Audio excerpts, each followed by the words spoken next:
What is up, RotoGrinders? Once again, invading Blender's turf. It is indeed day baseball on a hump day, according to the chat. That is confirmed. Chat was confused. They thought the show would be on earlier. Typically, Blender's on 11 o'clock. This is why you turn on notifications. You subscribe. You turn on notifications. You hit the bell. You give me those thummy thumbs. Do all the things. Hit everything. Although I think, to be fair, originally the show was scheduled for 10:30 in the morning. And then somebody made the executive decision and said, you know what? I know FanDuel starts at 12:10. I know FanDuel made the egregious decision to include Tampa and Seattle, but screw it. We're going to start the show a little bit later and take you up to the DK lock. Of course, crunch time coming in about an hour or so. You got SquirrelPatrol, you got Stevie, and Chief Mineralogist Kevin Roth. Two different slates today. FanDuel, as I said, they are including the early Seattle-Tampa Bay game. Luke Raley was just scratched, by the way. If you are playing on FanDuel, Raley was just scratched for Seattle. And also the first half of the Atlanta-St. Louis doubleheader is included on FanDuel. They have a 7-gamer. DK is not including either one of those days or either one of those games. Blender, happy Wednesday. How are things? Everything good in your world? Were you traded today? A lot of people were traded. Anybody? Are you still in the trade block? I've heard rumors. Who's traded today? What's going on? How did I not know about this? Paul Am George, I gone? Have I been traded from RotoGrinders? Well, I don't want to. I didn't want to be the one to. There's a red tag in your locker. You didn't see it as you were getting dressed. No. There's was I traded at least for someone and not just cash considerations and a host to be named later? Cash considerations as always. Yeah. I don't want to, talk to your agent is all I'm saying. You got to respond to there's a reason why your phone is being lit up. But am I going to be am I going to be traded in the middle of the show? Am I going to switch? I hope not. I don't want to carry it the whole way. Let's I'll trade. Let's release that news right as crunch time's coming in. That'll be much easier for me at least. But you're on the block is all I'm saying. There's a lot of interest. Blender. There is. I don't think so. Well, tonight's the NBA draft, and Durant might get traded. There's rumors of him possibly going to Houston. I'm sure you saw Bridges is now in New York. All the Villanova guys are back together. I think it's either a rumor. I think it's. Dean, you take me for you know when I'll figure out who's on what NBA team. Opening night of basketball. Opening night of basketball. There you go. You got it. Blender, some people, this is DFS. What do those letters stand for? Daily Fantasy Sports. We care about today and today only. And that's why we're here. That's why we're here right now, because there's a split slate. There's some baseball, some day baseball. We'll be back later talking a little bit of night baseball, but a 7-gamer on FanDuel, 5-gamer on DK.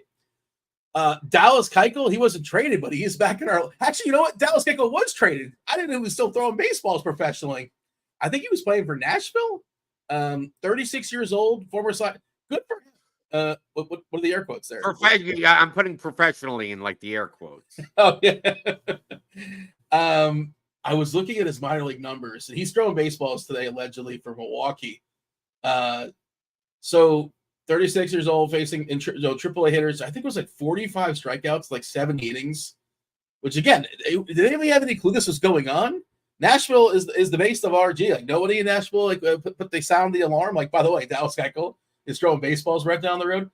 71 innings this year, 10 homers. That's 45 strikeouts is pretty alarming. But that's he's a ground ball guy. I was looking at his numbers last year. He was up for Minnesota and got his face punched in. They kicked him out of the league. He had a 6 ERA, but 14.5 Ks, over 10% walks. I can't believe he's back, but he's back. Good for him. The Marlins are out of arms too. They called up some dude that you've never heard of, making his MLB debut. It's a wild slate here. The 5-gamer and Arrighetti, who's been one of the worst pitchers in baseball, just because he's facing the Rockies, is going to be monster chalk, and that's an interesting conversation. Of course, you saw Hunter Brown yesterday shut down Colorado, but as Dave wrote in his musings, the difference between Hunter Brown and Arrighetti is that, Hunter Brown's really good, and Arrighetti's not, at least not yet. He's not been spectacular, but that's not stopping the ownership because, last I looked, let me give it a refresh. Let's see. Oh, I have the 7 o'clock slate because I hit refresh and it automatically goes to 7 o'clock here on the old lineup HQ.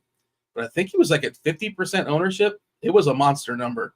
Basically 3 pitchers. Yeah, Arrighetti, 52% ownership. This is the classic leverage situation if you want to have that conversation. But yeah, we're gonna mostly focus on the DK slate. If you have any FanDuel specific questions, by all means, throw them in the chat. If you guys are hanging out in chat, yeah, hit that like button, subscribe, turn on those notifications, do all those things to help us keep the lights on. But yeah, Blender, it's basically 3 pitchers are going to get the biggest chunk of ownership, 200 percentage points to go around, 52%. Over half the field is going to be playing Arrighetti, who's been bad. He's just been bad, and he walks too many guys. Brady Singer, not spectacular, but facing the Marlins are horrific. Last I've seen, they've not yet traded Jazz Chisholm. At some point, that's probably going to happen because they are the Marlins. 42% for Singer and 39% for Eovaldi against the Brewers. Yeah, how are you seeing this slate? Give me the overview, Blender. What's the Blender take? Because I feel like I'm going to throw it to you in a second. You're going to be under an Arrighetti. You're not going to play Arrighetti. You're not taking that ownership. I don't think. Well, I mean, I'm only playing 3 lineups. So, I mean, over under that stuff doesn't really matter. But I mean, pitching today is ugly. But I still prioritize strikeouts. So, like, Arrighetti is the best strikeout pitcher on the slate. And, like, Arrighetti, Singer, Eovaldi, I mean, Singer I don't trust either. So, like it's there's no trustworthy pitching. And the problem is that if you play anyone else other than, like, Arrighetti, Singer, and Eovaldi, you're dealing with, like, pitch count problems. You're dealing with guys that, I mean, maybe they're cheap, but maybe they don't pitch more than 70 pitches. You have Ashcraft there, who I rarely play him. I'd rather play the Pirates. I'd rather play the Bats in that game. So, I mean, this may be a slate. I mean, I say it a lot of times when there's a lot of bad pitching. This may be a slate where if you could eke out like a total of 25 points combined at both pitcher spots, you may be fine. And I think with the pricing the way it is, I mean, unless you're playing like a Eovaldi Singer lineup, even that isn't like absurdly expensive. Like, you could practically get like any stack you want. I guess maybe not the Phillies. Like, the Phillies would be the most expensive stack today, and I'm not even sure that they're the best stack to use.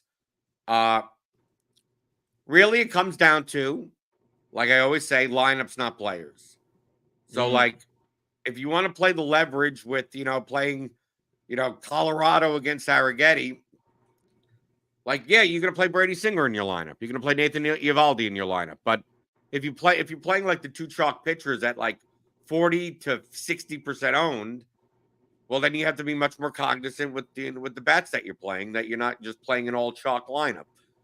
Which side do you go? I think there's a case to be made on either. I'm not opposed. I'm not opposed to playing 3 lineups, having 2 Arrighetti lineups and a Colorado lineup. Having 2 Singer lineups and a Miami lineup, right? I'm not opposed to either way. If you're playing 20 lineups, I think you can play any of these teams against the chalk pitchers, even like Milwaukee, who's overpriced against Eovaldi. I think that's viable. I think there will be offense on this slate. The team totals are fairly high outside of Detroit, Colorado, Miami. Everyone else is, I think, in play. So team totals, just do this real quick. The 7 total for the Seattle Tampa Bay game. That's the FanDuel game. 3.5 on both sides. That's a true coin toss. I see a question in chat. Jerry's asking the pitcher for FanDuel cash. George Kirby. You have the luck of getting the roster of George Kirby, so I think you're supposed to throw Kirby in FanDuel cash. Not on the DK slate. Cincinnati's got a total just above 5 against Luis Ortiz. Good ballpark.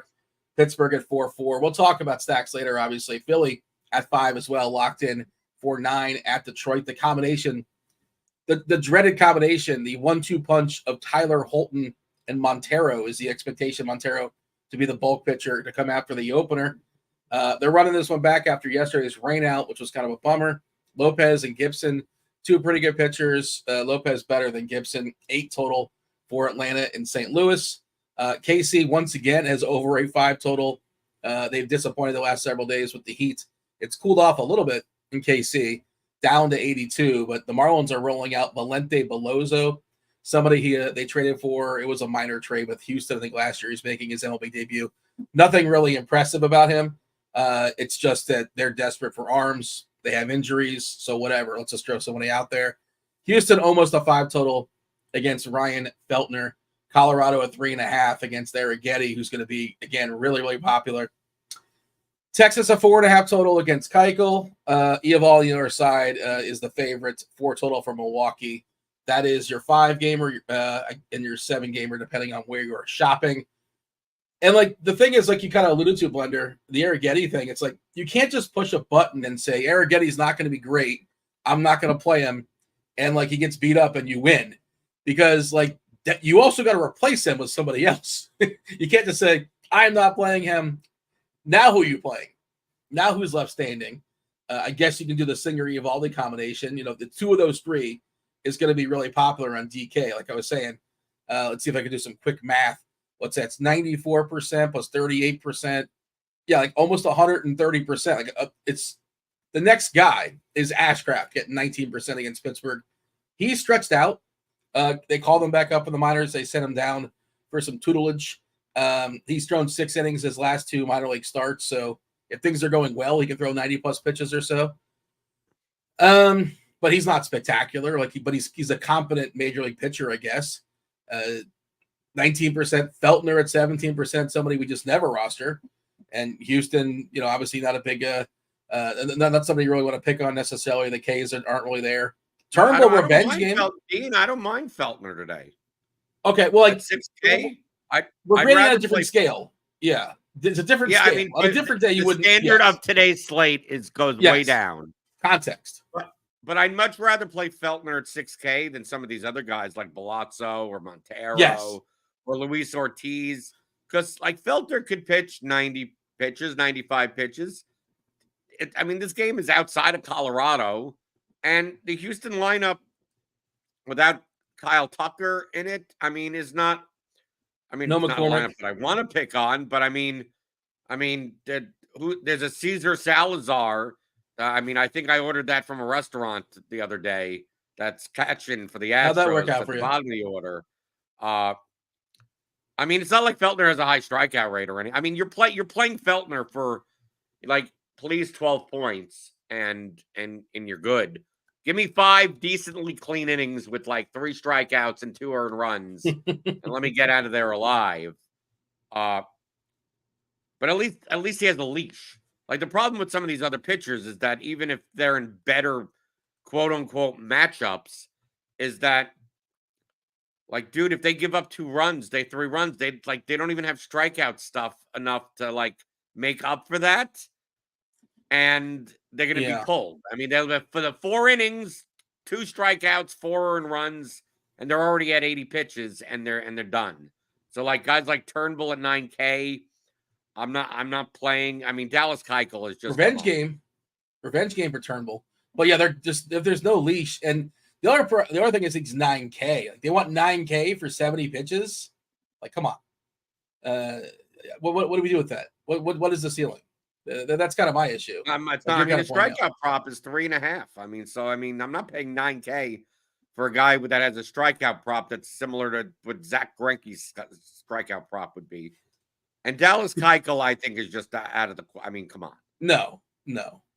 Like I can't imagine he's not striking out AAA hitters. Like I was saying, I pulled up the stats earlier. I was kind of looking at it.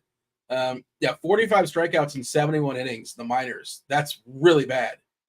I mean, as far as results, like just ERA, people want the ERA. 3.93 is like pretty decent, I guess. Not horrific. I thought it'd be worse.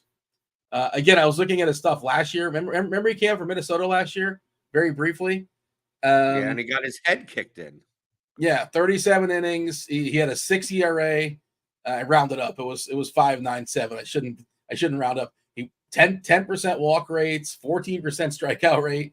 Didn't give a lot of homers. He had a ton of ground balls. That's like one thing he can do. He's frustrating. Like he will load the bases and get those double plays, which is kind of frustrating. But yeah, I mean, you're not playing him, obviously. There's no world. There's no upside. No, I'd rather play Volante Balazzo or whatever the guy's that the guy the umpire from Enrico Palazzo. Yeah. Right. I'd rather play Enrique Palazzo than Dallas Keuchel today, and he's not even where he is these days. He's a fictional character that doesn't have a salary, and I'd rather play him. Yeah, good opera singer too. That Enrico Palazzo. It's a big jumbled mess for sure. King Mana says Turnbull will go 6 versus Detroit easily. I wouldn't say that just because he's got to be really efficient. He can be efficient, Dean. I mean, there's a range of within his range of outcomes. There's absolutely Turnbull could go for 6 innings if he's efficient, but I doubt it. But I mean, he has been there have been games where Turnbull, gets in and out of innings with like 7 pitches, right? He throws the ball over the plate. And BABIP goes in his favor, and next thing you know, he's in the 4th inning and he's only at like 48 pitches. Like, yeah, that's possible, but I don't want to have to rely on that at 9K with barely getting 3 strikeouts. It's like I'd rather take a shot on someone that at least could score very well or die, at least in GPPs. Spencer Turnbull at 9K, also known as 1K more than Hunter Brown was yesterday. Just like I understand every slate is different, but just how absurd that price was, or is. I guess both prices. I just pulled up the bat, and I was curious what it had projected for outs as a median projection for Turnbull. 12 and change. Like, certainly he can exceed it, right? But that's your median projection. I think it's 70-some pitches. RG's a little bit more optimistic as far as pitches. I think we had him at 79, but it just, and I guess the 8, he's not making up the 9K salary in 8 pitches. I don't think that's happening. Oh, you know what? 69. Never mind. I added 10 for some reason. So the bat a little bit more ambitious. And again, you can get this done with efficiency. Also, efficiency means like you're striking out less hitters almost always. Like you've seen these 5-pitch innings, which I guess are nice to eat up innings, but that means you didn't strike anybody out, almost definitely. Mathematically possible, sure, but unlikely. I don't think I guess 5 pitches would be the minimum for you to strike someone out and get out of an inning. What's the major league record for strikeouts in an inning, Blender? I'm assuming 4. I think it's 4. I feel like somebody got 5 in the minors. You get a pass ball, right? You get the pass ball, and then you still get another strikeout. I don't think there's ever been 2 pass balls and then 5 strikeouts. I don't think so, but I feel like it's happened on record. Somebody Google that in chat. Let us know. You know what, Dean? It's probably happened in like 1878. Some terrible riverboat gambits versus the stocking sacks and Baton Rouge or something. Some game like that. Throw the records out. Those come on, those nonsense. By the way, our boy Eric in chat is saying that he's playing Dallas Keuchel. Why? Well, why do you hate you? Why would you do that? Look, Blender. I don't play whoever you want, right? That's the gimmick. That's what you teach.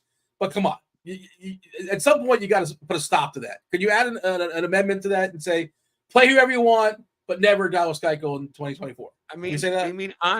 Honestly, I know he's the lowest projected pitcher on the slate, but this could be a slate where if you get 5 points from Dallas Keuchel at 6,500, he may be like the 4th highest point pitcher on the slate. It's that type of slate where the GPP winner may end up having a pitcher that has like a 0, and that's fine because everyone else has 0s. Do you have a lean right now? You said you're making 3 lineups today. I'm not playing Dallas Keuchel. The lean is absolute no Dallas Keuchel. I'm playing the Rangers. You can work backwards and just list the guys and who am I definitely not playing and see who's left standing. You can do it that way. Right. But I don't mind taking a shot on Felton. If I think Feltner for salary relief. I could play a lineup with Arrighetti and Feltner and then just, load up on anything that I want. You know, I mean, I'm partial to the game in Cincinnati, Pirates, Reds, and then Texas against Keuchel. So, I mean, in order to do that type of thing, you know, you could go Arrighetti Feltner and then play, you know, you could have Schwarber and Harper in your lineup for Philadelphia. I mean, there are ways to Like go where them. you're not just like jamming in like the Reds and the Royals. Your official Brady Singer take?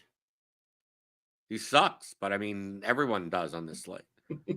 Like Brady's, I mean, I get he's facing Miami. I mean, that's Yeah. the benefit. He's facing Miami. They He suck more than typically Singer he sucks. typically struggles with giving up home runs and power, and the Marlins have the least of that in like the entire league. So I mean, pitching sucks. I mean, why can't we just like this? I mean, I would prefer to play Eovaldi and Arrighetti, right? I think I'm more likely to play Miami, take a shot on a Miami stack against Chalk Singer than just play Singer. Because I think I'd rather play Miami against Singer than Colorado against Arrighetti. But I mean, I think they're both fine. I think one of my lineups will be that. I mean, maybe two of my lineups. Maybe that's what I do. I play a stack against Singer, a stack against Arrighetti, and then a stack against neither. And those are my three lineups.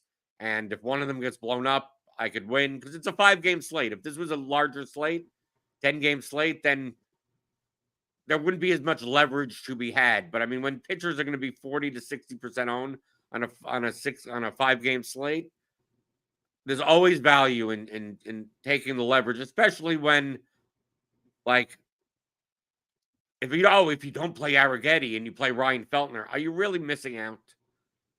I mean, like the pitching is not good on this slate. So, like you said earlier, if you fade Arrighetti or fade Singer or fade Eovaldi, you still have to play two other pitchers on the slate, and they Yeah. don't make you feel good. Like playing the Ashcraft Feltner lineup really doesn't make the ulcers go away. Arrighetti this year, good case, right? Over 23% case. The problem is the walks, almost 13% walks. That's too many. ERAs have been rough. Like the Sierra said, he's not been as terrible. His ERA is above 6. He's a bit of a prospect here for Houston. I think he might have got called up a little bit early. I feel like he might have got called up a little bit early because of injuries. Houston pretty decimated as far as their arms. 360 BABIP. If you want to tell yourself a story that he's been unlucky, that's part of it. Left on base less than 70% at 68%. Did you have a take as far as Ashcraft? Anything on Ashcraft? I mean, I typically don't play Ashcraft. I typically play the teams against him. I typically have his unders and props. I mean, for the context of the slate, he's fine. You can play him. But I mean, just from a raw value, I'd rather play Arrighetti. I'd rather play Singer. I'd rather play Eovaldi. But I'd rather play Ashcraft over like Luis Ortiz or like Dallas Keuchel and stuff. So like, he has to be in the middle somewhere. Yeah, I'm just trying to think. Like I'm not making a lot of lineups either. You're just like me. We only make a few lineups. I'm willing to play Arrighetti. I'm willing to play Eovaldi. Singer, I'm willing to play. Willing to play Ashcraft. Feltner too. Turnbull, if I have the money, I guess, but like I'm not forcing that, and I don't know if I have the money. And I don't mind if you want to take a shot at Belozo because who knows against the Royals, especially when the Royals are going to be owned. I don't think that's nuts. I'm not doing it, but I mean, if you're playing large field contests and you're playing like a Philly stack or something, you want to just play all of them. I mean, he could easily he's not in the Marlins prospect rankings, not in the top 30. Right. Steamer projects the projection systems project them for 16.7% Ks in the majors, 1.41 homers per 9. Both of those stats are not good. But anything can happen. These players probably never seen him before. Kansas City's disappointed the last several days. They've hit some homers, but that's basically it. Yesterday they didn't do that. And it's cooled off a little bit. I should mention weather. Let's go ahead and pull up Roth's weather page. We'll talk about some stacks in a second as well. Most of it's tonight. Most of the stuff is, and I'll drop this in chat for the people as well. The Mets, yellow-orange, Boston, yellow-orange. That's later. Cleveland, Baltimore, yellow, orange. The only thing we have today, the day games, is yellow. Roth will give an update when he comes on in a half hour.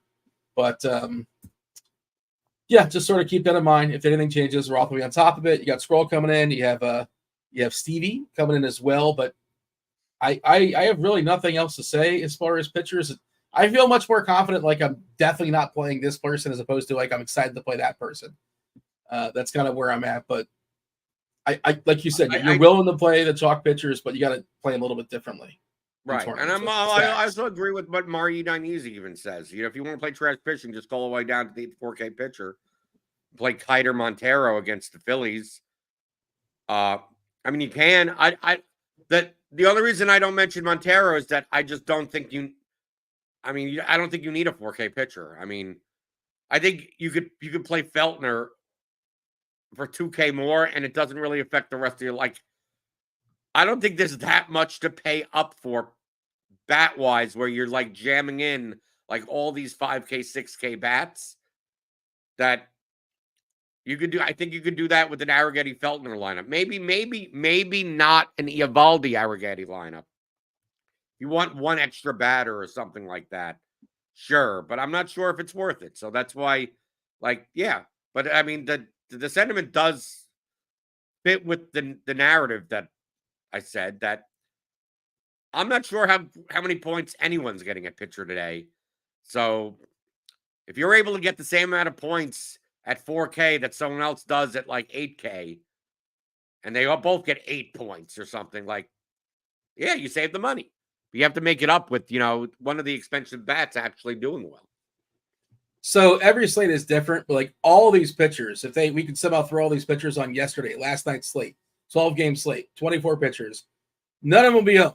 Like nobody would get more than like 5%. Is that fair to say? Well, I think Arrighetti would still get ownership at 7,100 against the Rockies, but I think no one else. How would that work? Hunter Brown and Arrighetti would both pitch against they would both pitch last night? We can't combine the team. If Arrighetti was pitching yesterday, he would probably get the same ownership that Hunter Brown got. Well, the price. Yeah. If he was right. I don't know if it's the same, but there was a slew of good names. So that threw baseballs last night and today. It's pretty rough. But again, the slate is the slate. And this is the best we can do. Anything else you have as far as pitchers before we move on to talk about some stacks? I don't know what the stack board is. I see that Eric in chat's talking about the Brewers being sneaky. We'll see. We'll see what Blender has to say. But I don't know what is our category today as far as stacks. I threw this at you today. What poker rooms do you want to write? Poker rooms in Dubuque? No. Iowa. I've never played in Iowa. I ranked New York City boroughs. Oh, that's pretty good because there's 5. Yeah. Right. I thought it was easy. You came to me this morning. I mean, like barely before the show. It's like, you got anything? It's like, I'll come up with something. It's like, okay. Well, I was like the yield, and I maybe I'm reading this wrong, but I think you enjoy doing it. I think you have fun with it. So I always want, and you can do it once a week. I'm a part of it every single day. So I'm happy to yield and let you handle it. But okay, all right. Now the chat. Let's see if the chat's going to tell us if the chat's going to get this right. Well, what is the chalk? I wonder if you have any hot takes because you spent a lot of time in New York, correct? I mean, I lived there for 27 years. Yeah. So yeah. Yeah. I couldn't tell from the way you talk. Yeah, I can definitely hear it in your voice. So I'm curious. Eric says Texas has to be the chalk. Oh, he's not talking about. I thought he was. I was like, Texas is not a borough in New York. He's having a different conversation than the rest of us. But all right, New York City is, I believe, the only city in the United States where the city is bigger than the counties. Okay. Because most cities, it's the county, and then the city is in the county, while New York City is comprised of 5 different counties. All right, fun fact. You know, the more you know. I'm waiting for that NBC rainbow to pop up on the screen. I wasn't aware of that, but that does check out. All right, and producer Steve might have a thought in this too, because, or is he Jersey? I know he's a Met fan, but I assume he's got some New York ties. Maybe you can chime in and confirm or deny your list at some point. But Yeah. So let's see. Bronx. Is that going to be? I'm curious. Well, where did you live? Do you even know, Dean? Do you even know all 5 boroughs? Yeah. Okay, so name the 5. What are the 5 boroughs in your state? Long Island, the Bronx. No, Long Island's not a borough. No, sorry. It's not? No. Okay, hold on a second. I know there's 5. Right. 2 of the boroughs are technically on the island. Part of Long Island. Yes. But Long Island is really Nassau and Suffolk County. Correct. Right. Queens. Queens is one. You got Queens. So Long Island's not Staten Island? Staten Island's 2, yeah. I said, man, this is I'm struggling now. Like I know them. Oh, Brooklyn, of course. Yeah. Brooklyn, yes. My dad was born in Brooklyn. I should know that one. Right. Come on, you got 3 of them.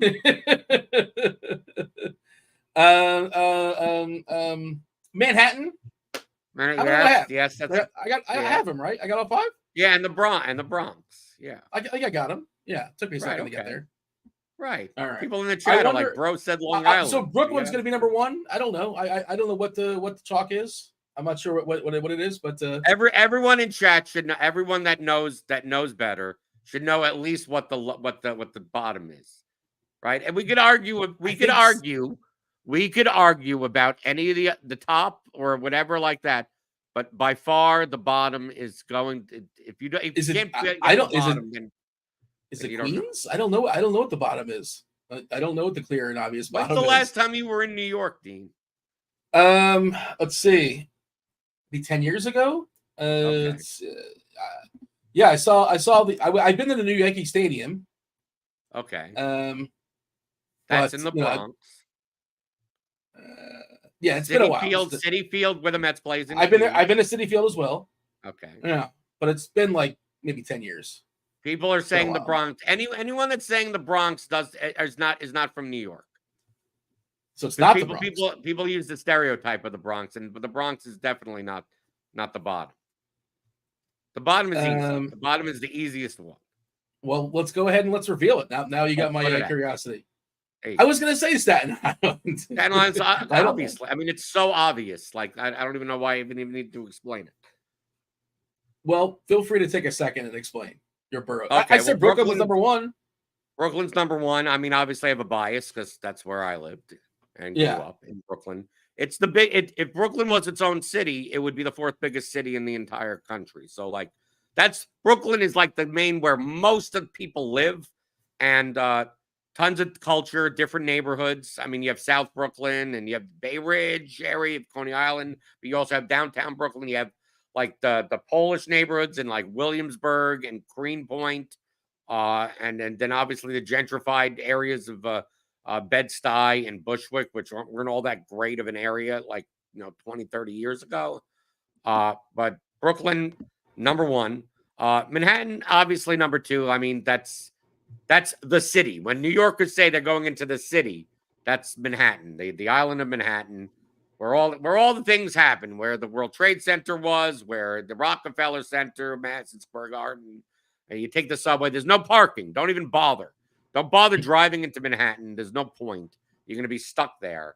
Parking is $1 million and a lot. Yeah, but you can walk around the subways you can get anywhere.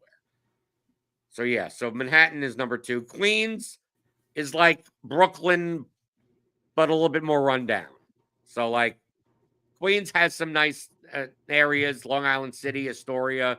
Then you start getting into like Jackson Heights. It's nice and it's very lived in, right? So it's like Queens is like, if you want to put Queens and Brooklyn kind of together, that's fine. I just happen to be from Brooklyn, so if you're from Queens, I could say you putting Queens as number 1. The Bronx is not as bad as people think. There are plenty of great areas in the Bronx, but there's not that much to do in the Bronx other than the zoo. They got the zoo and they got Yankee Stadium, and I don't know what other reason you'd go to the Bronx for whatever reason. You still got ethnic neighborhoods also that have great food if you want food from like Dominican food and stuff like that. Great little restaurants and whatever. So the Bronx is there. But if you want to reorder 1, 2, 3, and 4 any way you want, feel free. Go ahead. I won't argue with you. But Staten Island's on the bottom. Staten Island was home to the Fresh Kills landfill, the largest landfill in the history of the world. They don't dump anything there. They haven't in 20 years. They're actually converting it into a park that's going to be open in like 20 years from now or whatever. But Staten Island's a dump. The people there it's Staten Island. Staten Island people are like Jersey people that it's like New Jersey attitude, but like Alabama IQ. So it's really Staten Island is the worst. The Verrazano Bridge cost $1 million to cross in the toll in order to get to Staten Island. We got to put you in charge of the brochure to get people to visit Staten Island. We need you to be on no. The only reason to go through Staten Island is to avoid Manhattan traffic. If you're going to Brooklyn from New Jersey, the only reason to use you take the Goethals Bridge, the Verrazano Bridge, even though the Staten Island Expressway always has traffic, although they've widened those lanes. That's the only Staten Island is the rest stop of New York City. That's the place where you go pee before you go to the real parts of the city. So there you go. All right. With that said, let's go ahead and rank the. Do we want to include the 2 FanDuel games, or we not want to include those two FanDuel games? That starts I'm not playing 3 minutes. So I have no idea. We want to. The pitchers are better in Seattle, Tampa Bay. The hitters don't look great. 3.5 total on both sides. If you want to play them in tournaments, you always can, but that doesn't look like a great hitting spot for Seattle and Tampa. There you go. Knock that one out. 5-gamer as far as DK. The first game we're going to talk about is Pittsburgh and Cincinnati. Pittsburgh and Cincinnati, one of the better offensive environments on this slate. We have Luis Ortiz versus Graham Ashcraft, the recently called back Graham Ashcraft. 5 total for Cincy. The other favorites here, minus 140. We got the battle of the cruises once again, O'Neill and De La Cruz. Where do you have the Pirates and the Reds? I mean, I like this game. I would put them. I think they're both going to be owned. I mean, I guess the Reds are better than the Pirates. I mean, maybe they're both on the B tier because they're both going to be owned. Do you have a lean? I lean the Reds against Ortiz. I mean, because Ashcraft isn't awful. But I mean, I just like playing bats from that ballpark. I mean, if we take a look, let me just take a look at the lineup. Like the pricing, Ortiz as far gives as up a fair bit of fly balls. Right. I just want to see where we're the fly ball this year. I just want to see where the salaries are allocated from a positional standpoint. Yeah, I mean, you could get Ellie De La Cruz. By the way, today. Jake Fraley was just scratched. You're looking at the Cincinnati lineup; they just scratched him. Okay, so that who's in now? It just happened. We don't have an update. We don't even have an update. No, it literally just happened. I'm batting ninth. I'm batting ninth. Some guy named Jordan. Benson's not starting, so it might be Benson. He might jump in there. No, it shows with I got the updated lineup. India, De La Cruz, who is it? Steer, Stevenson, Martini, Espinal, Fairchild, Soto, Jordan. Okay. Who's Jordan? I don't know. I'm not sure. I'm sure he's great though. What's the first name? Do you have a first name? No, I just see. I always see. I Levi just see Jordan? last names. Yeah, I think it's this. Yeah, this guy who just got called up. He made his MLB debut. He's 28 years old. He's not a prospect, but he might be 2K. He might be in the pool now. Right. That's what I'm looking that up right now. What is his? Is he in the pool? Yeah, he's 2K. He's a shortstop. Oh, and he's shortstop. Well, how the hell are you going to play him playing De La Cruz? Yeah. But variants, whatever. But yeah, there you go. And I guess that's the position I don't like punting because shortstop is so strong. Right. I mean, I could see you because you can't play Bobby Witt, you can't play Corey Seager. Yeah, that probably doesn't matter, right?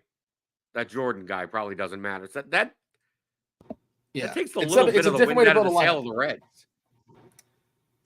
Yeah. This Reds lineup isn't very good anymore. Because, I mean, you got India, Dela Cruz, Steer, and then it starts like Tyler Stevenson and Nick Martini is not very good. Yeah, I'm gonna put the Pirates. I'm gonna put the Pirates above the Reds. Like, yeah, let's leave it at maybe the Reds even get downgraded. Maybe they go to Queens. The Pirates are hanging out.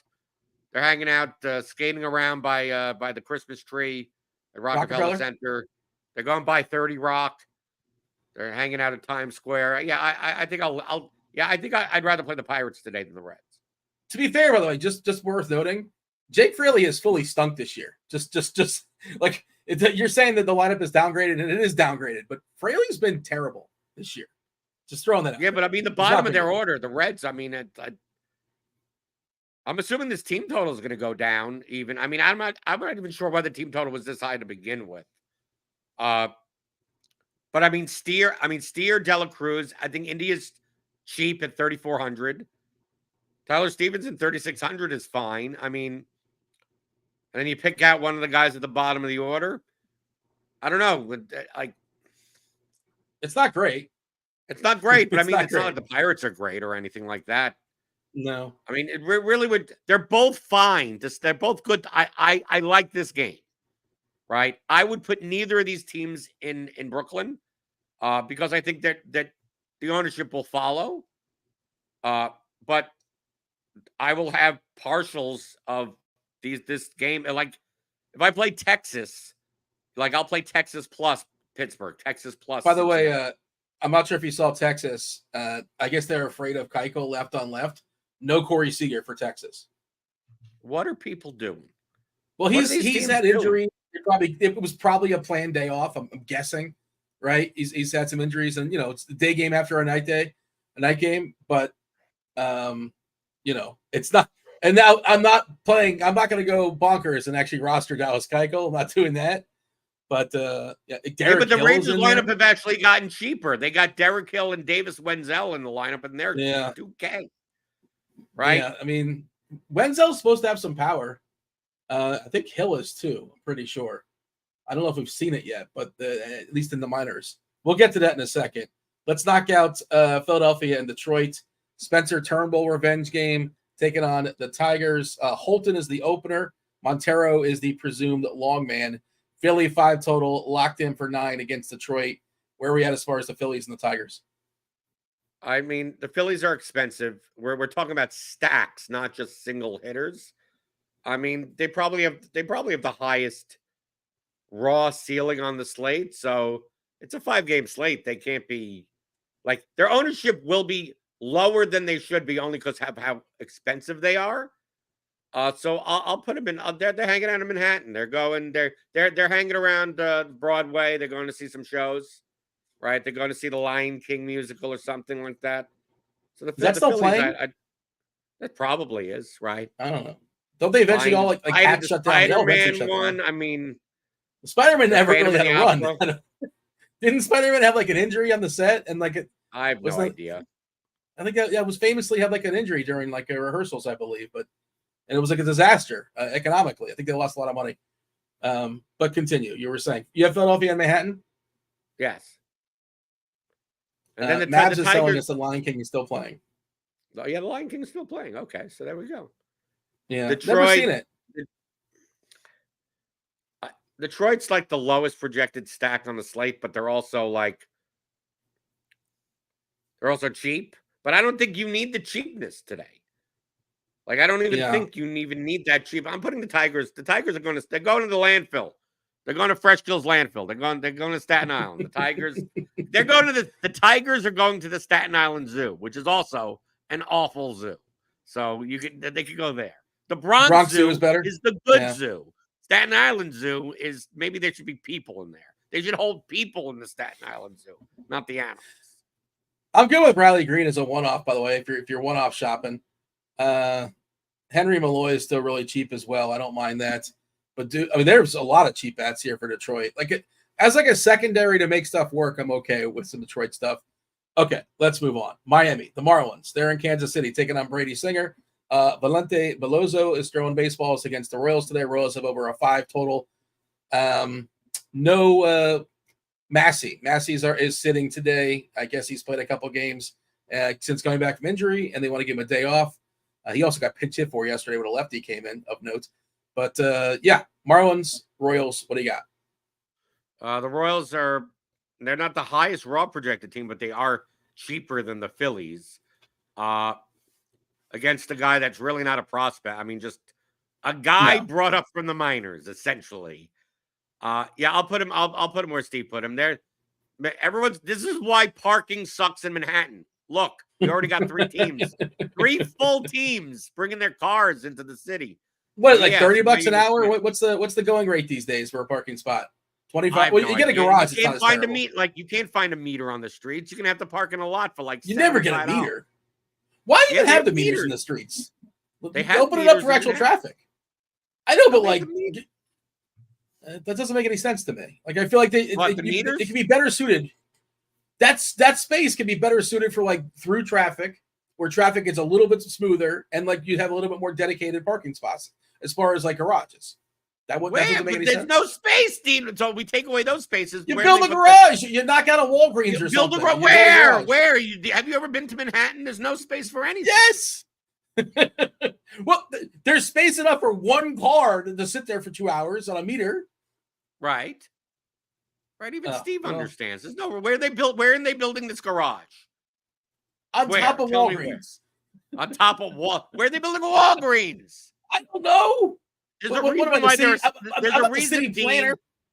a reason, Dean, why they build up in Manhattan, because there's no space. Yes. You got to build. That's why I said on top.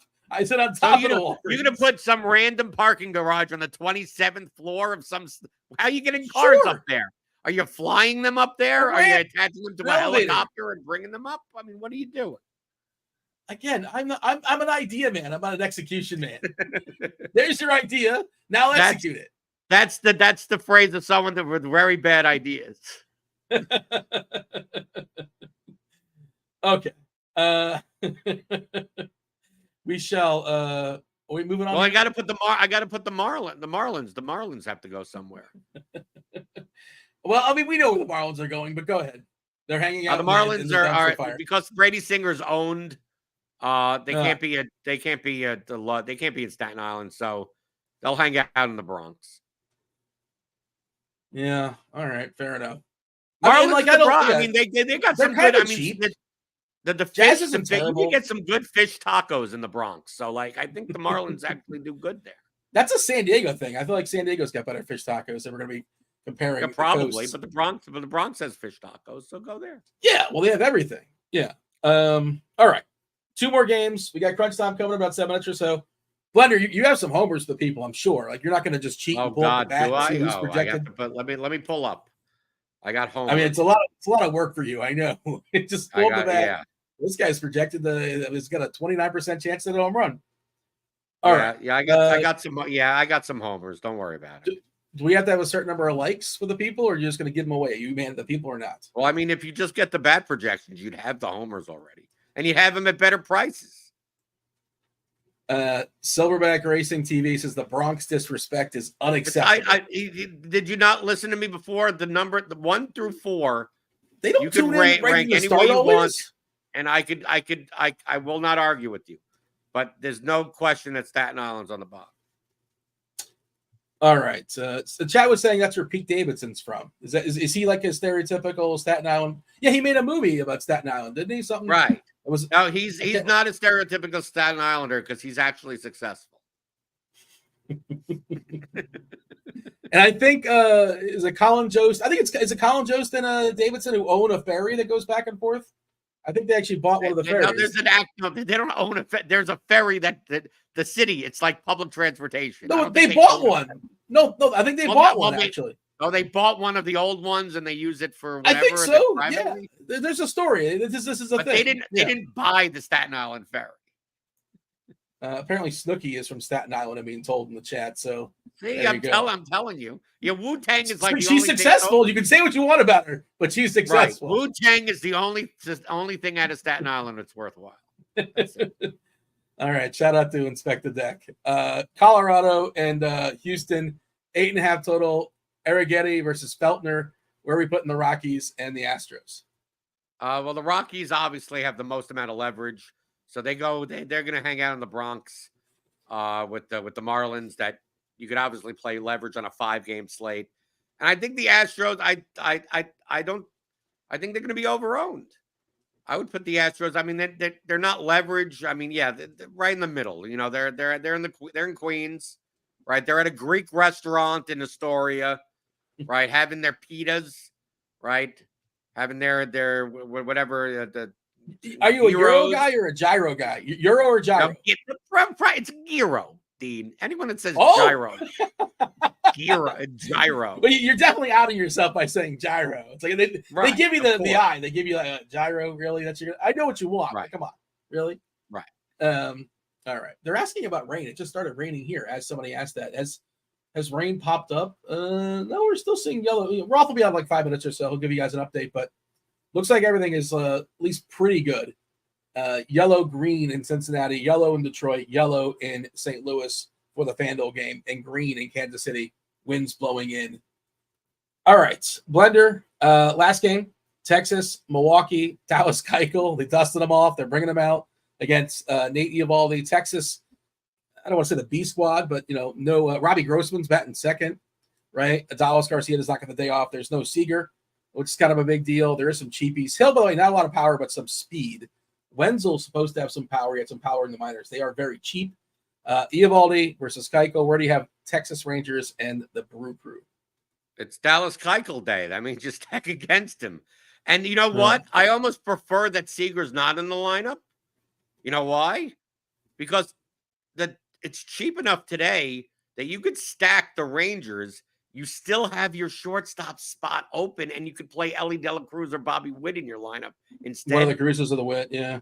Right, so you could stack the other team. So I mean, the Rangers are good. Isn't that obvious though? Out with me. What? Is that not obvious? Is that not kind of obvious?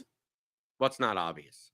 Well, that's kind of clear. Like, okay, well, I guess eventually all the ownership. That's going to be a popular thing to do, or no? Yeah, but I don't think it's. I think the Royals are going to be more popular, and I think the Reds will get enough ownership. I think the Phillies guys will get ownership. I don't think that the Rangers are going to be as popular as they should be.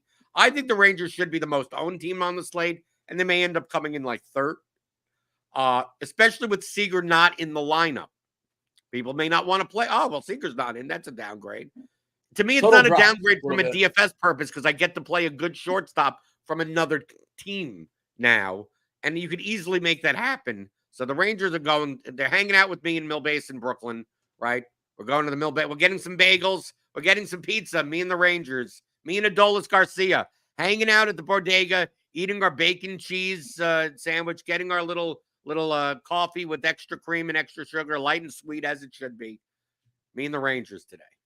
I'll give you some ideas going forward, Blender. You can power rank bagels. Like blueberry, everything, garlic, onion. Everything bagel is one. Everything bagel is one. Everything else is don't use it up now unless you want to use it. I feel like you can use it in the future. I'm just kind of throwing it your way. But it would only be 2 tiers, Dean. It would be everything bagel and then everything else. What's the worst bagel? I don't know. Egg? Now, egg bagels are okay, but I mean, it's called an everything bagel because everything's on it. So, I mean, I can't rank anything worse because everything's on it. Poppy seed. That's the worst one. That's the worst one. The poppy seed. That's still fine. Eric is saying plain is the worst. Daniel says blueberry bagel is just wrong. Yeah, I didn't think it would work. I think poppy seed's the worst bagel. Pretty sure. Cinnamon raisin's a good call too. I think cinnamon raisin. Yeah, cinnamon raisin. Yeah, I would go with that. Yeah, cinnamon raisin would be. Yeah, that's. I never get. Who wants raisins in their bagels? I don't. Yeah, it's not for me. And producer Steve confirms as well. J3 is saying cinnamon raisin. We could still say this another day if you were scrambling. But what do you put on your bagel, Blender? Are you a lox guy? Yeah, cream cheese and lox. Come on. Is that the chalk? I mean, that's chalk for a Jewish New Yorker. Yeah, obviously. Yeah, that's. But I don't think most people don't do that. You understand? Most people don't have real bagels. I mean, most people look at us and go, "What's the big deal about bagels?" Because they get bagels wherever they are in Topeka, Kansas. It's the water, right, or whatever, and they go, "Well, it's just round bread." I get Thomas bagels from the grocery store, and then they come to New York, and they get a real bagel. They go, "Oh, now I get it. Now I get it." Crunch time coming in shortly. Blender, you said you did all the research. You were up, 5, 6, 7 o'clock in the morning. You're digging in as far as the homers, Blender. Do you want to tell the people all the research you've done?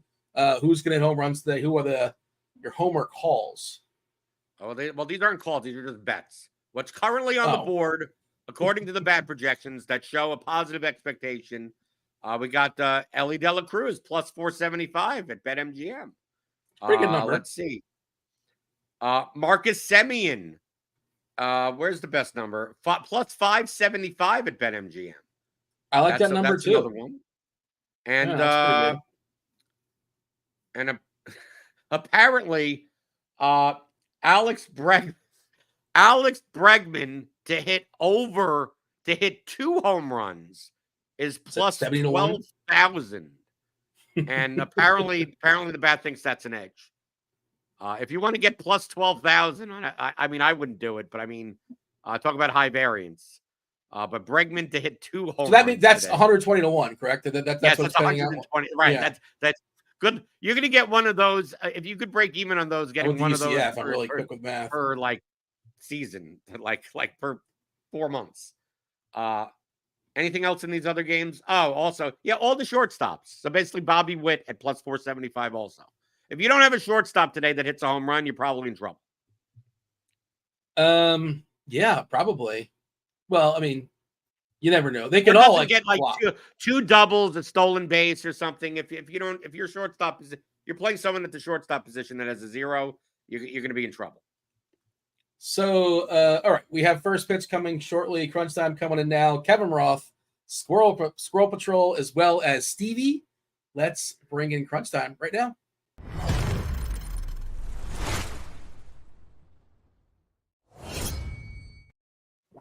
Hey, did want to mention, by the way, Stevie, tell the people about the promotion you're doing now on the Morning Grind, because you want to give away some clothes, right?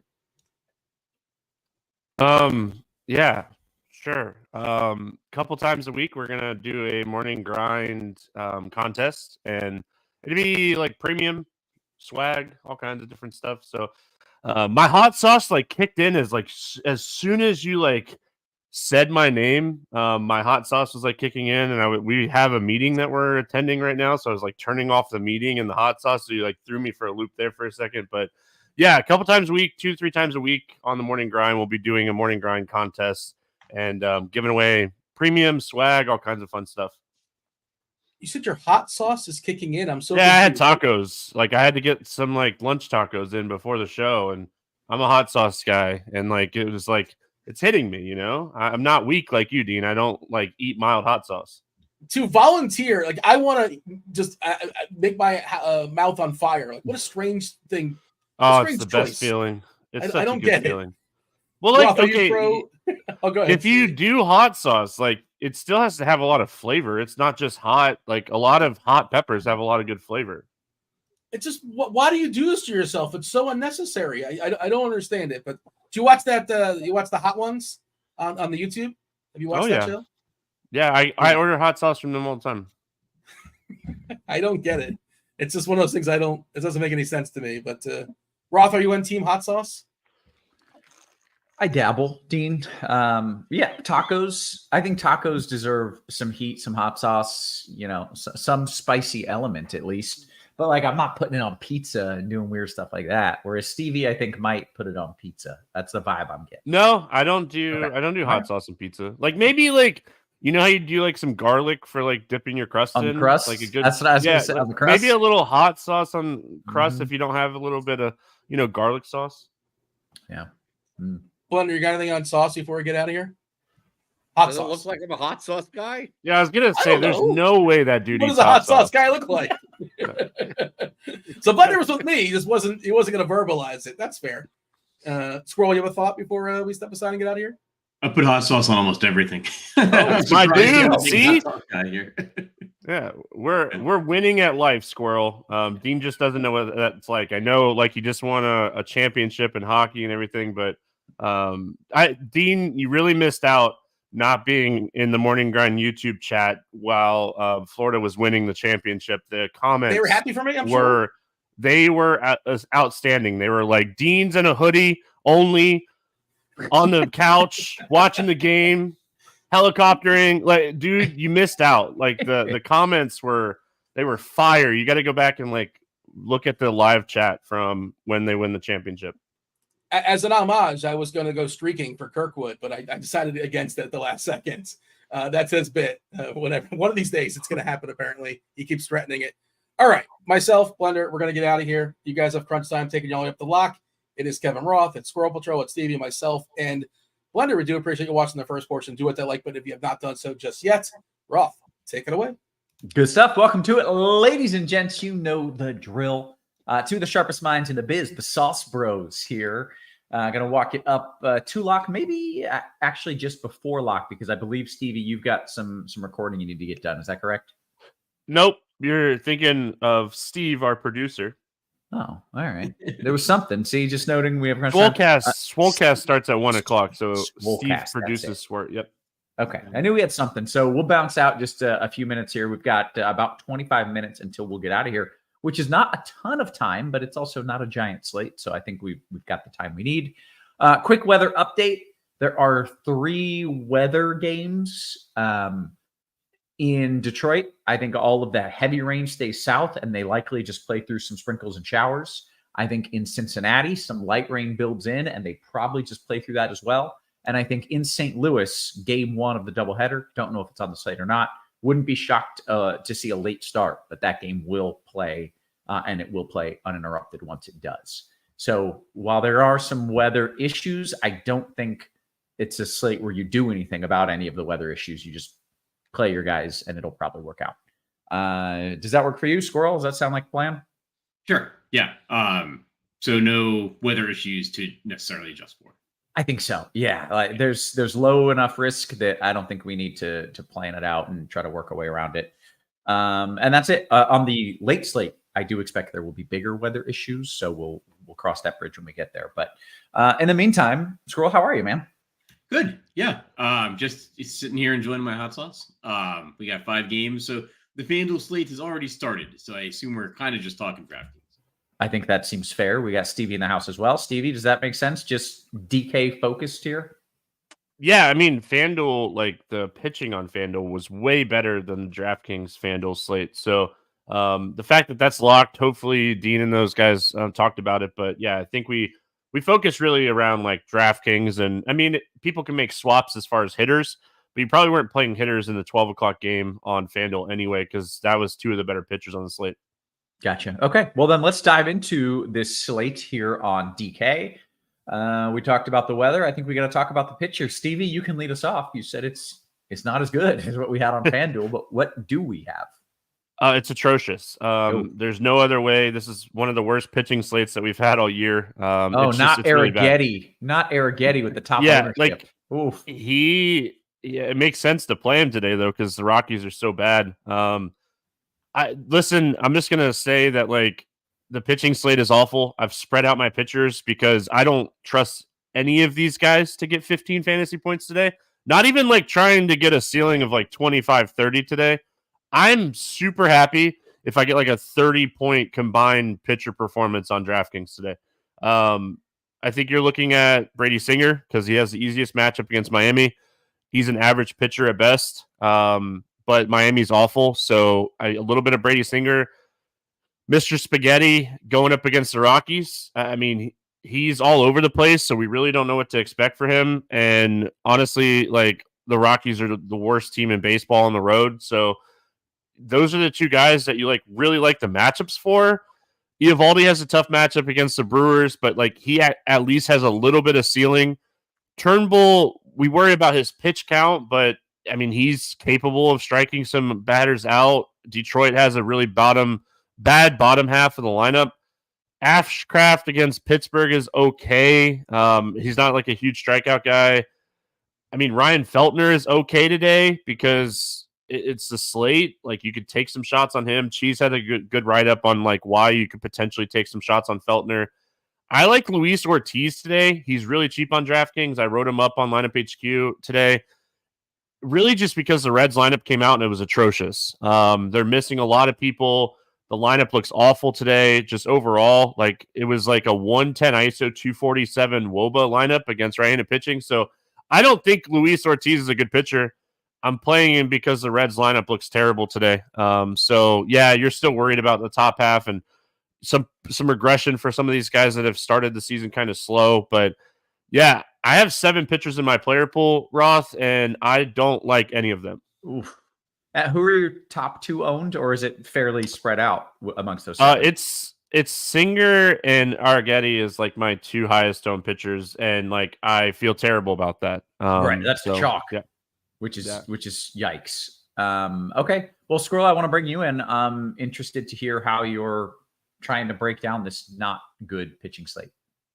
Yeah, you can kind of go in any direction. So Spencer Arrighetti is like definitely the best on paper option. I think he projects the best out of all of the pitchers, and he's not being the most expensive. So, I think you can definitely, like, if you say, like, who's the top overall pitcher, you almost have to say Arrighetti. But I agree. You can, like, almost go wherever you want. I'm doing, like, 6 lineups, and I've got a Ryan Feltner. I've got a Spencer Turnbull. I've got a Dallas Keuchel. And I've got a Kader Montero. So, like, I don't know who these guys are. Like, Montero is, like, a $4,000 guy who's supposed to be coming in for Detroit. So like he's not the starting pitcher, but he's like the projected long guy. Mm-hmm. So yeah, I mean, I think you can go in pretty much any direction. Like Dallas Keuchel is kind of a ridiculous pitcher to be playing at this point. I think he's just returning to the major leagues after he's like 37 years old. But yeah, you know what? Like entertainment value, I'm going to be playing a Dallas Keuchel. But I also am going to be like having one of those 6 lineups is also like a 5-man Texas stack because it probably is more likely that like Keuchel gets totally roughed up than then he like shuts down the Rangers. But like it's kind of, I mean, it's 5 like fairly nondescript games where anything can happen. Yeah. I'm interested in this 4K guy, this Montero, just in the thinking that no one is going to have a ceiling game, probably, right? We'd be happy with 10 to 15 points. So if he gets you 8 and the money saved gets you another home run, like, do you think that's a viable choice, or are we in a spot where there's nobody really to spend up for either? Yeah, so that's the thing, right? So he is only 4,000, and he's probably going to be low owned. But like, Luis Ortiz is only 5,700. So it's just only a $1,700 difference. Like, right. Are you going to be able to spend that 1,700 that well? Like maybe, but maybe not. Yeah. Okay. Let's talk about some of the stacks. Squirrel, I feel like you may have a little piece of everything on a slate like this. Yeah, exactly. There are, there's some decent offenses. I think the offenses are better than the pitchers, but like not by as much as you would think. Like with Stevie saying it's such an atrocious pitching day. I think that there's maybe a collection of pretty good offenses you can go to. I think that there are like Kansas City, Cincinnati, Houston, Philly, and Texas, and maybe Pittsburgh as well. So, I mean, that's about like the top half of the slate. But I think there's like some differentiation between like the top offenses and the bottom offenses. And a lot of it's like ballpark driven. Like Cincinnati is always a good ballpark to be hitting in. So like that puts the Reds and Pirates in play. Like really, no matter who's in the lineup and who's pitching. And we kind of saw that yesterday with like Hunter Green getting kind of lit up by the Pirates. Like Pirates aren't that great of an offense, but you put them in a good hitting park against a pitcher that can walk a bunch of guys and they can do well. So I probably like for the ownership money and salary, I probably like the Pittsburgh Cincinnati game actually for the offenses more than any other game. That's probably followed by like Kansas City and Philly, and then followed by like Houston and Texas. Okay, very good. Stevie, nodding in agreement here. What are your favorite stacks? Yeah, I think my favorite stack's probably Kansas City. I'm a sucker for the Royals, and when they pay off big usually, and I think this is a good spot for them. Outside of that, I really like Pittsburgh. I really like the Reds until the lineup came out. Like the lineup it's got me shook. I can't get off of this Reds lineup. Like it's a really, really bad lineup. Like nobody outside of Elly De La Cruz has an ISO over like 150, not even like 200, over like 150 this season against righties. And like he's the only guy with a WOBA over 350. but I mean, you're playing Elliot de la Cruz regardless. So I really like the Reds. They were like a top stack for me coming into the slate, and then the lineup came out, and you're just like, what are we doing? Like this is a AAA lineup today. So yeah, I mean, overall, I really like Philly. You know, like Squirrel said, you know, Montero is a guy that could potentially come in and get us 8 to 12 points, but he's also a guy that could go like -10 because the Phillies are an offense that just can put up runs in bunches. They hit a lot of home runs too. So I like Philadelphia. I like Kansas City. I like Pittsburgh.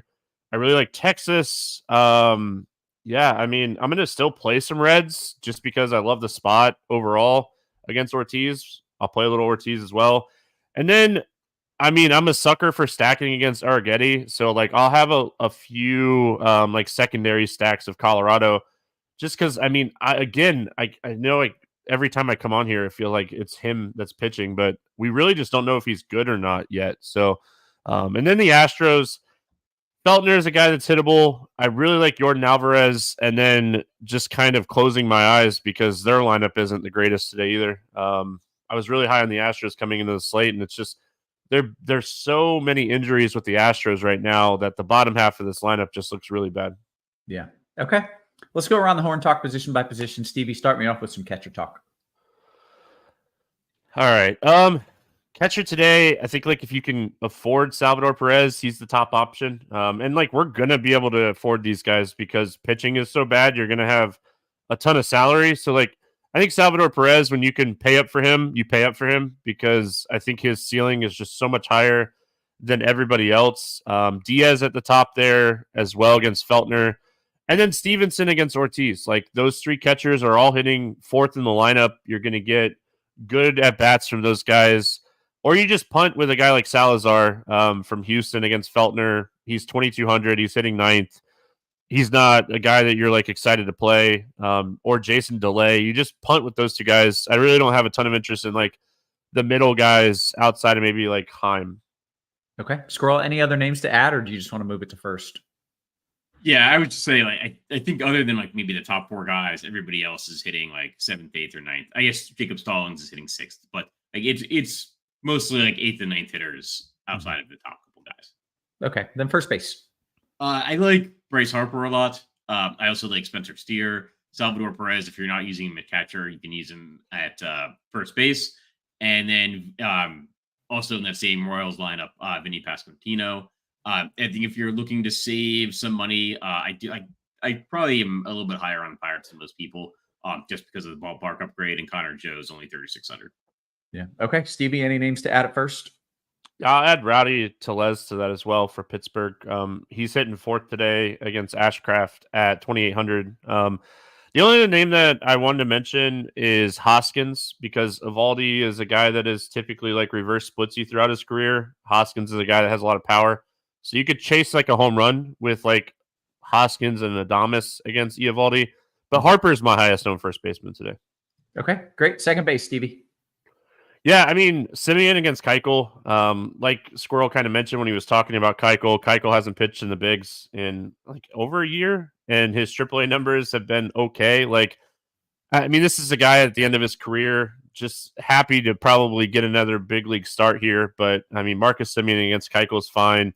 Altuve at the top against Feltner is great. Bryce Terang is always someone I like to play. He has like home run, stolen base upside. Or we're going to get some value here with like a Colt Keith against Turnbull. You got Jonathan India hitting leadoff for the Reds today at 3,400 against Ortiz in a good ballpark. And then I know Squirrel is going to bring up Nick Gonzalez because it's Pittsburgh. He's hitting 5th today against Ashcraft. You can take some shots on him. Okay. Squirrel? Yeah, I mean, I would say that's pretty much all the second basemen. Like Marcus Semien is probably by far the best. I like Jonathan India leading off for the Reds. There's not a lot of second basemen today. I think there's only maybe 10 or 11. Okay, well then let's go to third. Yeah. Third base, I think Michael Garcia is probably the top option. Alec Boehm. Like Brian Hayes is okay. He's 3,400 and he is sitting in Cincinnati, for the Pirates. But yeah, I'm not actually all that high on him. I think Ryan McMahon is a really interesting option going up against Arrighetti. Like, I would think that of the guys on the Rockies, if someone's really going to ruin Arrighetti's day, and then consequently, like, ruin about 50% of lineups, it's probably going to be Ryan McMahon. So I think he's a really interesting option, even if you're like potentially playing Arrighetti. Like it's not impossible on a slate this size that McMahon maybe hits a home run or 3-run homer or whatever in the 7th inning once Arrighetti's out of the game. So I think he's an interesting contrarian option. Okay, great. Stevie, any other thoughts at third? No, I mean, he basically said everything I was going to say. So, yeah, we're good. We're on the same page at third base. Moving on to short. I mean, pay up. There's no reason not to pay up at shortstop today. Like, we are playing cheap pitchers. Play up and play Witt, De La Cruz, Turner, Cruz. Both Cruzes in play. Tovar as a contrarian play against Arrighetti. But, yeah, pay up. Shortstop is a position you do not want to be paying down at. One of these like 4 or 5 guys are going to have a good day. And yeah, I mean, you could potentially punt with like Levi Jordan hitting last for the Reds. He's minimum salary and it's a great ballpark, but yeah, I think you want to pay up today. Like this is a excellent spot to pay up for. Yeah. And Squirrel, I assume you're just in agreement because not only are there good options, there's a lot of them. So you're not even overexposed ownership wise. Yeah, it's crazy how this position has evolved in baseball. Over the maybe like last 10 years or whatever. Like these are some of the best like fantasy options in the game. And some of them are like most like the young, exciting players in baseball right now at shortstops. You really can't go wrong. Bobby Witt. I like Trey Turner. He's probably too expensive on DraftKings relative to FanDuel, but they're in a good spot in Detroit. Ellie De La Cruz, O'Neill Cruz. Don't mind Willie Adames, and Ezekiel Tovar is hitting second for the Rockies. I think he's another interesting like Rockies option. If you're trying to like really do the like ownership contrarian game, like a Ryan McMahon, Ezekiel Tovar kind of stack is plausible. Okay, great. How about the outfield, Squirrel? What do we have? Yeah, so I think the top option is Yordan Alvarez. He's hitting against like a right-handed pitcher that isn't that good. So like he's probably the top non-shortstop option on the slate in terms of hitters. You can see he's got like a bunch of tags there. Yeah. I like the Pirates, Ryan Reynolds, Andrew McCutchen. For the Reds, I do like Spencer Steer sitting third. And then Adolis Garcia is interesting. I feel like he hasn't been hitting that well lately. But if you want to play the Dallas Keuchel just has nothing left and he's just being thrown out there because he's a left-handed pitcher and they need somebody to pitch some innings, like Adolis Garcia is probably the most likely guy to hit a home run for Texas. Okay. Stevie, some names? Yeah, with Squirrel as far as Jordan, he's one of my highest hitters overall on the slate. I think it's just one of those spots where even if you're not playing Houston, you're playing this guy. We have plenty of salary like we keep talking about because of pitching. I like Grossman today. He's hitting second for Texas. He's always better from the right side of the plate. I think Keuchel's washed, so I'm going to be playing these guys. Very interesting. Grossman, Wyatt Langford, Brian Reynolds, and Andrew McCutchen going back to that like Pittsburgh game. I like both of those guys. And then, I mean, don't forget about like playing Schwarber just because Holton is starting. Schwarber's a guy that hits left-handed pitching. It's just like Bryce Harper. Like, don't forget about Philly because they're going to see a lefty in their first at bat. They don't have the best bullpen in the world. And yeah, I mean, again, Philadelphia is a team that can hit home runs. And Chad just asked about like Riley Green. He's a great contrarian play today. I think Riley Green is someone that not a lot of people are going to be on because he plays for Detroit. Turnbull is a guy you're potentially using, but like when Turnbull struggles, it's typically lefties. And Riley Green is like, he's just on the wrong team. He has a 240 ISO, 390 WOBA against righties. So Riley Green, a contrarian, great outfield play today. So to answer the person in chat. Okay. Squirrel, did you give your outfield plays already? Yes. Yeah. You did. Okay. Let's get some home run calls. I have someone pounding on my door. I'm going to go check that super quick, and we're going to bounce in 5 minutes. But give me some home run calls, and I'll be back in 30. You can go first, Squirrel. Sure. I'll go Spencer Steer for the Reds. And I will go same game, Connor Joe for the Pirates. And then actually I'll add Adolis Garcia. Although I don't see a home run prop for him out there if you're looking to bet it. Yeah, you're good. I'm going to go with Bryce Harper, one of my favorite home run plays today. I think this is an outstanding spot. I'm going to go a little off the board, I think, with Brian Reynolds. I don't know if like Reynolds is going to get a ton of ownership today. And then Wyatt Langford, everyone that listens to the Morning Grind knows that I believe in the talent of Wyatt Langford getting Keuchel. And chat saying that I'm mushing Keuchel. Keuchel's awful. He mushes himself. He mushed himself like 7 years ago, and he's still pitching. He's got like a 3.93 earned run average in AAA this season. Whoa, buddy. Yeah. Yeah, he's still got. He can generate ground balls in AAA. We'll give Dallas Keuchel that. There you go, guys. Let's take a few questions here. Jumping into the RG Discord. If you've got your questions, get them in. We'll start with Amateur Hour. Stevie, DK single entry GPP and a Philly stack. Bryce versus Schwarber and Castellanos. I don't know. There's a lot of numbers here. 3-5-8 stack versus Marsh. 3-7-8 stack and leaving 700. I like Harper. There, I'll just answer. Like, if I had to pick one Philly bat, Harper's like one of my highest owned hitters on the entire slate. So give me Harper. Okay, that seems fair. Mm-hmm.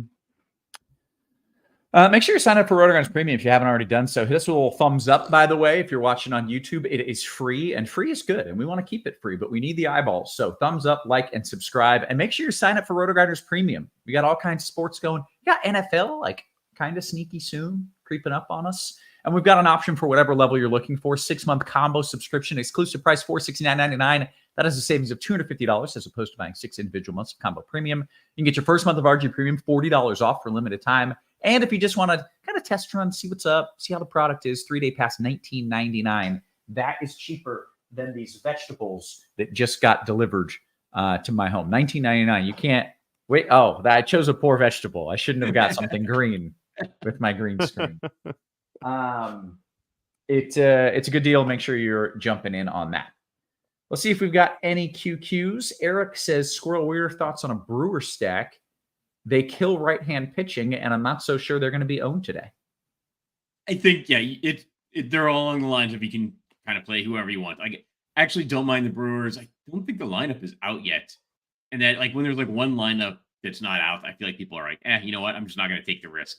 Like, I don't want to sit here and babysit my lineup all day, so I'm not going to play the Brewers. Like, go ahead, play them. Like, Eovaldi, he's in the top half of pitchers, but it's just not that differentiated today. So sure, play the Brewers. Yeah. Okay. Let me and then really quick. I just really quickly want to talk about like Eovaldi and why he's reverse splitsy. Like he's reverse splitsy because he throws a split finger fastball combination to lefties that look exactly the same. And that's why he's so effective against lefties. That's why he strikes out lefties more than righties. Like it's a pitch that comes out of the same arm slot, out of the same tunnel. That's 7 miles an hour slower with movement. So that's why he's always been way more effective against lefties than righties. So yes, the Brewers fantastic against right-handed pitching, but you really want to target those like power righties for Milwaukee. They see the pitches better, and that's why Eovaldi's been reverse splits throughout his career. Interesting stuff. Okay, we got one more question, and then we're going to bounce out of here. MT Red Sox says, Stevie, your thoughts on a Detroit stack in a DK single entry GPP? I don't know if I'd full stack them. Like, there's just not a lot of firepower, and there's a lot of runs that are going to be scored today in general. I like Riley Green. I like Matt Verling, but outside of that, maybe like a Baду. Maybe you could spread out a 3-man throughout the lineup, but I mean, I would think it's better off just kind of taking some one-off power for Detroit and hoping that like Turnbull gives up a home run or two to your guys. But I don't full stack. I didn't full stack Detroit today in my 20-entry max build or like my single entry stuff. Okay. We'll go to Brandon's question. It is DK Cash. Squirrel, you want Sawinski, Yanier Diaz, or Melendez and Stevenson? Sorry. What was it 2 versus 2? It was Sawinski, Yanier Diaz, or Melendez Stevenson.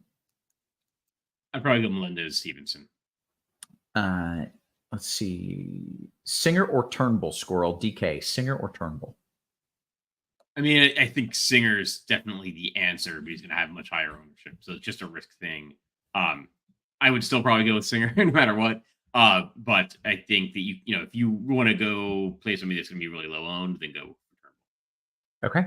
We're going to bounce on out of here because we've got the Swolecast coming up in just a bit. But first, a big shout out to Sheed, who says, this is awesome. He won $4K on the Pirates last night, $121, came second place He's been a long-time listener since 2012, back in the Smizzle days. Hey, those are my days too. I know. Like, why is Smills gonna Yeah. Hey, hi. Yeah, the Stevie days, the Roth days, these are all still there. But very cool, man. Congratulations. That is fantastic stuff. And on that note, I think we're going to bounce on out of here. So for Squirrel, for Stevie, for our wonderful production crew, always working hard behind the scenes. Guys, we appreciate you. We love it. And we will catch you later today. You have been crunched.